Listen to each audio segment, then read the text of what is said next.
Welcome to TG24 TV. నేను సుమలత. సిద్దిపేట జిల్లా హుస్నాబాద్ లోని CCI కొనుగోలు కేంద్రంలో పత్తి అమ్ముకోవడానికి రైతులు పడుతున్న ఇబ్బందులను తొలగించాలని కోరుతూ హుస్నాబాద్ RDOకు BRS నాయకులు వినతి పత్రం సమర్పించారు. ఈ సందర్భంగా BRS నాయకులు మల్లికార్జున్ రెడ్డి పరశురాం మాట్లాడుతూ కొనుగోలు కేంద్రంలో ఆన్లైన్ సమస్యలతో ఇప్పటి వరకు 2000 క్వింటాల పత్తి మాత్రమే కొనుగోలు చేయడం జరిగిందన్నారు. ఆన్లైన్ సమస్యలతో రైతులను తిప్పి పంపడం వల్ల బయట దళారులకు తక్కువ ధరకు అమ్ముకుని నష్టపోవాల్సి వస్తుందన్నారు. అలాగే వ్యవసాయ అధికారులు పత్తి పంట సర్వే సరిగ్గా చేయకపోవడంతో రైతులు పత్తి పంటను అమ్ముకోవడంలో ఇబ్బందులు పడుతున్నారన్నారు. ఎకరానికి 7 క్వింటాలు కొనుగోలు చేసే నిబంధనలను సడలించి ఎకరానికి 10 నుండి 12 క్వింటాల పత్తిని కొనుగోలు చేస్తే రైతులకు మేలు జరుగుతుందన్నారు. ఈ కార్యక్రమంలో రైతులు BRS శ్రేణులు తదితరులు పాల్గొన్నారు.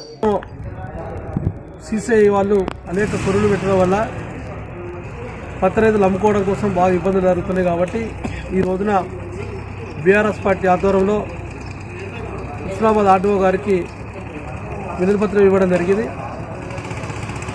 పేరుకే CCI కొనుగోలు కేంద్రం పెట్టడం తప్ప అసలు కొనుగోలు అనేది దాదాపు నెల రోజులు అవుతుంది. ఒక 2000 క్వింటాలు మాత్రమే కొనుగోలు జరిగింది ఒక మిల్లులో.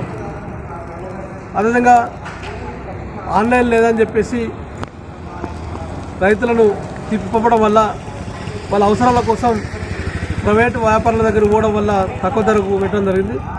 క్వింటాలకు 8,110 రూపాయలు ఉంటే కనీసం 4,500, 5,000 కూడా పెట్టలేని పరిస్థితి ఉన్నది. అదేవిధంగా అప్పుడు పత్తి పంట వేసినప్పుడు వ్యవసాయ శాఖ అధికారులు కూడా పూర్తి స్థాయిలో పంట నమోదు చేయడం వల్ల ఇప్పుడు ఇబ్బంది జరుగుతుంది. అందులో ఎకరానికి 7 క్వింటాలు మాత్రమే తీసుకుంటామని చెప్పేసి CCI వాళ్ళు చెప్పడం వల్ల ఎకరానికి కనీసం 10-12 క్వింటాలు కొనుగోలు చేస్తే కొంత ఇబ్బంది లేకుండా ఉంటుంది. దానివల్ల కూడా ఇబ్బంది జరుగుతుంది. అందుకోసమే ఈ రోజున మేము ప్రభుత్వానికి విజ్ఞప్తి చేస్తున్నాం. పత్తి రైతులకు అమ్ముకోవడం విధంగా ప్రభుత్వ నిబంధనలు ఉండాలని చెప్పి కోరుకుంటుంది.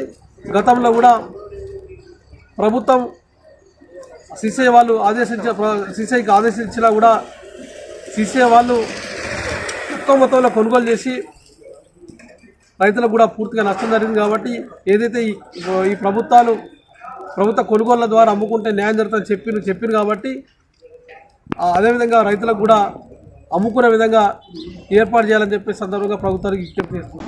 హాయ్ అండి, నేను మీ Satyasri. Please do subscribe TG24 TV.